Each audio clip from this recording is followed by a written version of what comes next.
Hi guys, ఈరోజు నేను door bell చేశాను. మామూలుగా డోర్ బెల్స్ ఉంటారు కదా, అలాంటి బెల్స్ వినిపిదని ఇలాంటి పెద్ద పెద్ద బెల్స్ చేశాను.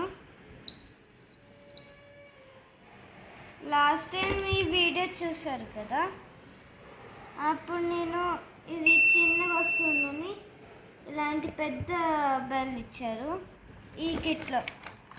ఇది చిట్టి రోబోట్ కిట్, ఇదేమో ఇలాంటి కిట్ అమెజాన్లో దొరుకుతుంది. ఇది HYM బ్యాటరీ, ఇది స్విచ్, ఇదేమో బజార్. ఇది ఈ రెండు నెగిటివ్, ఈ రెండు పాజిటివ్. Thank you. నా పేరు సాయి హృదయ్.